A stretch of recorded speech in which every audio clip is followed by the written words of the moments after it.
The room froze a moment. Naomi, the soft-spoken black housekeeper, whispered, "Sir, there's a hidden camera in your office."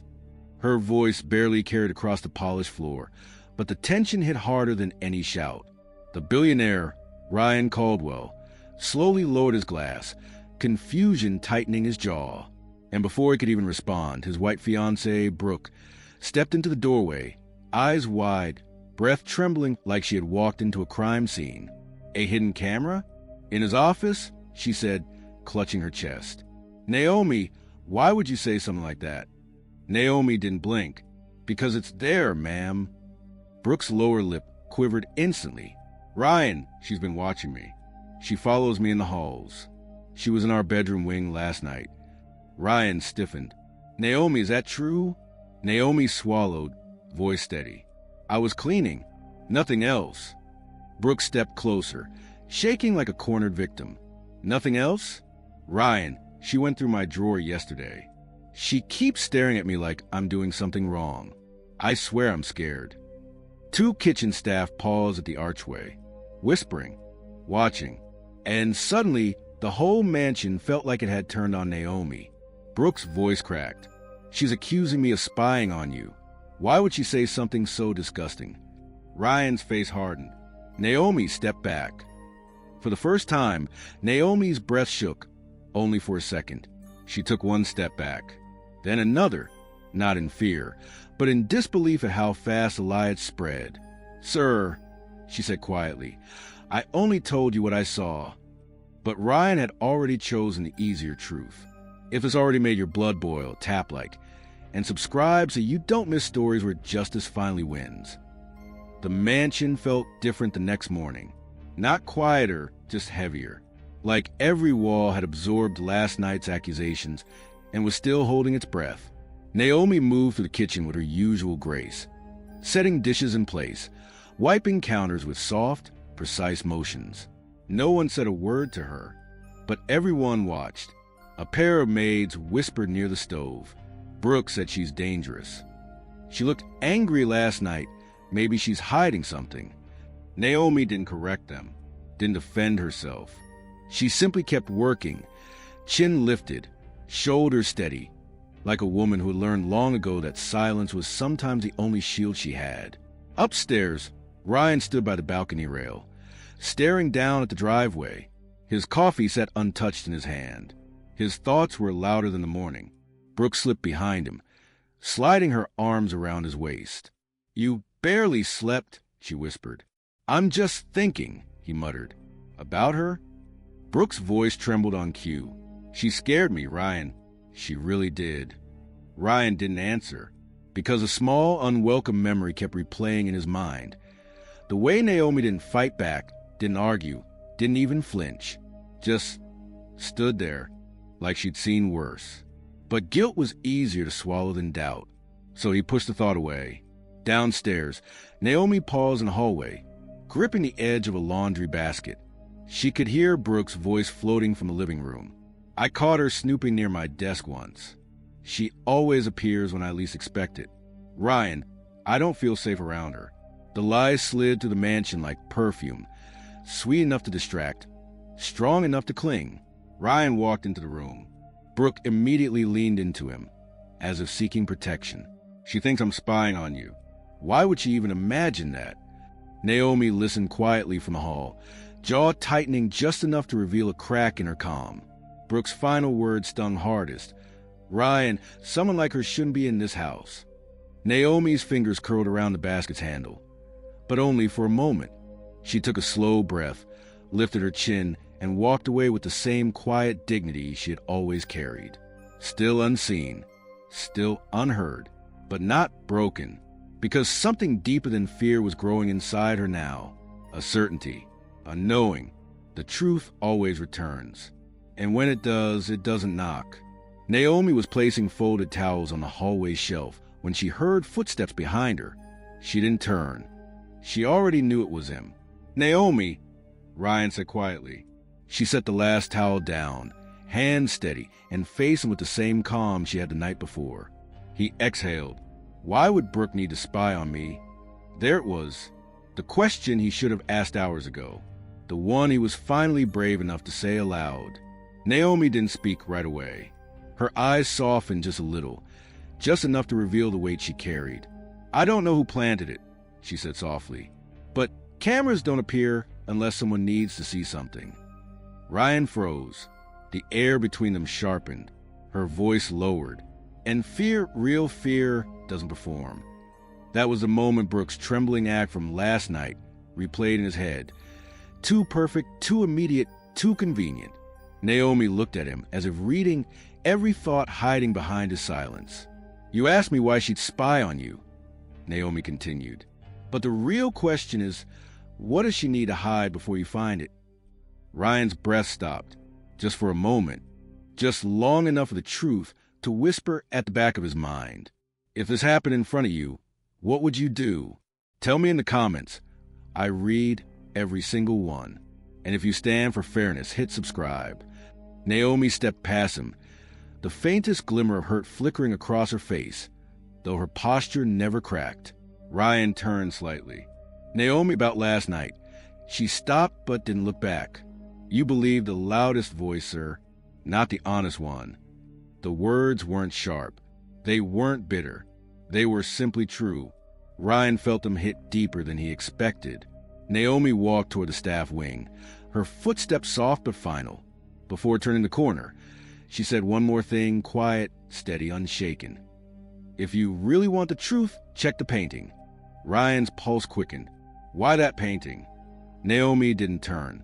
"Because the blink was there, and someone made sure you didn't notice." She disappeared down the hall. Ryan stood alone now, the silence around him no longer comforting, but accusing, and for the first time, doubt finally took its first real breath inside him. Ryan didn't go to his office right away. He tried to work, tried to drink water, tried to act like everything was normal. But Naomi's last words kept echoing in his head. Check the painting. By midnight, the mansion was dark. Brooke had gone to bed after her nightly routine of soft sighs and gentle complaints. The staff quarters were silent. Nothing moved except the shadows stretching across the hallways. Ryan finally walked toward his office, each step heavier than the last. He closed the door behind him and stared at the painting Naomi mentioned, a sailboat against a gold horizon. Brooke insisted on hanging it herself. He never questioned why. The room hummed with that late-night quiet that makes every breath feel louder. Ryan stood still, then slowly lifted his hand to the frame. At first, nothing happened. No blinking light, no strange sound. His fingers hovered, hesitated, then pulled. The frame loosened with a soft click. Behind it, hidden deep in the drywall, a tiny black lens stared back at him. A cold, blinking red light pulsed like a heartbeat. Ryan's stomach dropped. His throat tightened. His entire body felt like it had been dunked in ice water. Naomi had been telling the truth. He reached closer, his hand shaking now. The device was real, wired, active, recording him, recording everything. He stepped back, heart pounding against his ribs like it was trying to break free. A memory flashed. Brooke's trembling hands, her sudden tears, her instant accusation. Too perfect, too rehearsed. Ryan leaned on his desk, breath ragged. Guilt flooded him in a way he'd never felt before. He whispered to the empty room, "What have I done?" But the nightmare wasn't finished, because when he searched further, checking behind a vase, under a lamp, inside a vent, he found another device, then another, then a fourth, all hidden in places no housekeeper would ever touch during cleaning. His pulse hammered. Sweat ran cold down his neck. This wasn't a mistake. This wasn't paranoia. This was a setup, a deliberate one. The walls he thought he owned weren't his anymore. They belonged to whoever planted these cameras. And only one person had been alone in this house enough to pull it off. Ryan sat in his office chair, shaking, staring at the blinking red light on his desk. Naomi had warned him. She had stood alone against a room full of people. She had taken blame that wasn't hers. And he let her. The guilt pressed on his chest until it hurt to breathe. He stood abruptly and walked to the door. No hesitation this time. No fear. Just one thought burning through him. He needed Naomi, not as staff, not as someone to clean his house, but as the only person who hadn't lied to him. He walked down the hallway toward the staff wing, toward the only truth left inside his mansion, ready to face the consequences of believing the wrong person. Ryan found Naomi in the small staff lounge, quietly rolling down her sleeves after finishing the last load of laundry. She didn't look surprised to see him, just tired. Tired in that deep way people get when they've been right for too long, and no one listened. He held out the small black device in his shaking hand. "Naomi," he whispered. There were more, for maybe 5. She didn't gasp, didn't gloat, didn't say "I told you so." She simply nodded once, the kind of nod someone gives when the truth finally catches up. "Where were they?" she asked. "Behind the painting, inside a vent, under a lamp, even in the guest room." That one word, guest, made Naomi's eyes flicker, not in fear, but recognition. She stepped closer and gently took the device from his palm, her fingers brushing wires with practiced calm. "Sir," she said quietly, "these aren't random placements. Someone who knows signal paths put them there. Danger doesn't hide, it repeats patterns." Ryan stared at her. You've seen this before?" Naomi didn't blink. "I've lived in houses where people needed eyes in every room. You learn to notice things most folks step right past." He swallowed hard. "Can you trace it?" She turned the device over, studying the circuit with sharp precision. "I can find where the feed goes. But whoever placed these, they're not sloppy. They're confident." "Brooke," he asked. Naomi didn't answer. "Not yet. Not without proof." "Bring me the others," she said instead, "and your router login. If they've been sending data out, there will be timestamps." Ryan nodded quickly. For the first time since the nightmare began, he felt hope, not because he understood what was happening, but because she did. Naomi tucked a small hairpin behind her ear, tie her curls back as she spoke. "We'll trace everything. We follow the feed, and when we find the source," her eyes hardened with a quiet fire, "the truth will walk straight into the light. If you believe talent can silence every insult, share this video. And to everyone watching from the US, UK, and Canada, your voice matters." Ryan watched her move, precise, calm, relentless, as she collected the cameras and powered up the household laptop. Lines of code reflected in her eyes, while she parsed signals like she'd been doing her whole life. Within minutes, she froze the screen on a cluster of outgoing transmissions. "There," she whispered.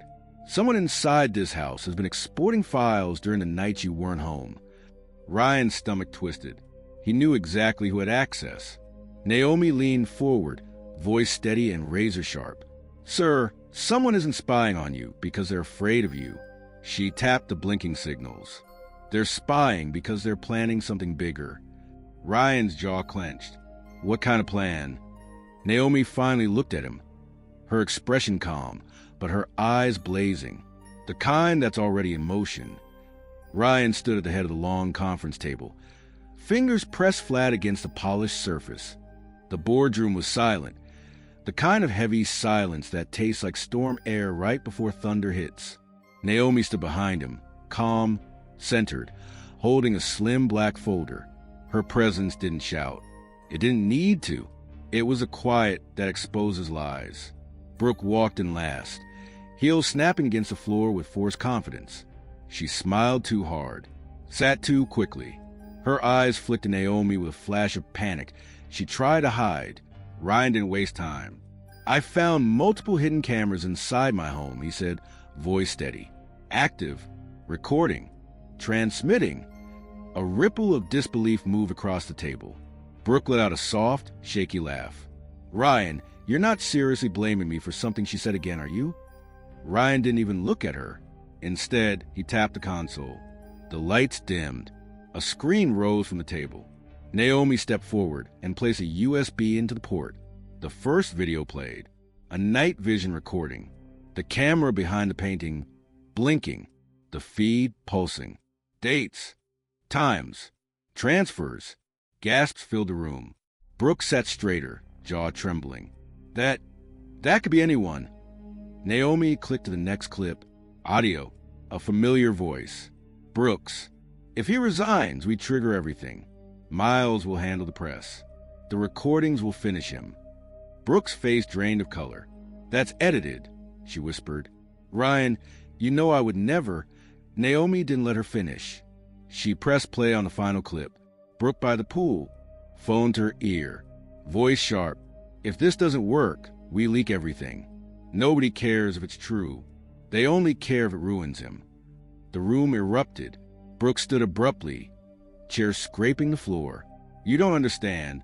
He wasn't supposed to find. This is taken out of con. Ryan, listen to me. Ryan finally looked at her. Not angry, not shouting, just stunned. You lied, he said. You humiliated the only person who told the truth. And you tried to destroy me to cover whatever you and Miles planned. Brooke shook her head rapidly, mascara smudging. Ryan, please. He turned away. To Naomi. Thank you, he said. Not loud, but strong enough that everyone heard it. Brooke's breath hitched, not from guilt, but from fear. Genuine fear. Security stepped inside, summoned by silent calls made minutes earlier. Brooke backed away. No, you can't do this. Ryan, I love you. Ryan didn't blink. You recorded me. You lied to my face. You made an innocent woman your shield. That isn't love. Brooke was escorted out, her protest fading into the hallway. The boardroom fell silent again. Naomi closed the folder gently, her hands steady. Justice didn't roar today. It unfolded quietly, like truth always does. Ryan exhaled, the longest breath he had taken in weeks. And for the first time, Naomi saw something in him she hadn't seen before. Respect. The mansion felt different now.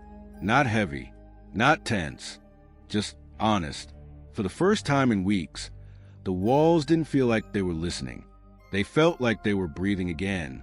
Naomi stood on the back terrace, watching morning light settle over the garden. Her hands rested gently on the railing, steady as ever, but her gaze held something new, a quiet clarity. Ryan stepped beside her, coffee in hand. He didn't speak right away. He didn't try to fill the silence. He simply stood there, shoulder to shoulder with the woman who had saved him from a truth he didn't want to see. Naomi, he finally said, voice low, I owe you an apology. A real one. She didn't turn. Sir, you don't owe me anything except honesty. He nodded, except in the way of the words. I believed the wrong person, he said. I let someone humiliate you. I let lies decide for me. That won't happen again. Naomi took a slow breath. Then she faced him, calm, composed, unshaken. I'm not asking you to be perfect, she said softly. I'm asking you to pay attention. Ryan looked away for a moment, guilt passing across his face. I want you to stay, he said, but not as staff, not as someone in the shadows. I want you here because I trust you.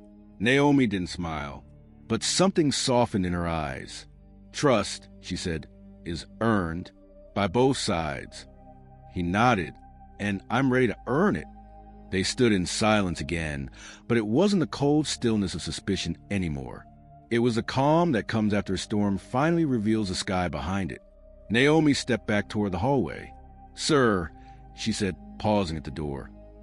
If you want a house built on truth, then let the truth speak. Every day. Ryan watched her walk inside, not as a maid, not as someone small, but as the only person in that house who never needed a spotlight to be powerful. The day moved quietly through the estate. New locks were installed. New protocols were set. And for the first time, the mansion felt like a place where lies would have nowhere left to hide. Outside, sunlight settled warm against the windows. Inside, a new kind of peace took root. A peace built on something stronger than wealth, respect. And the one truth Ryan Caldwell finally understood, some people don't need permission to be important. They only need someone brave enough to see them.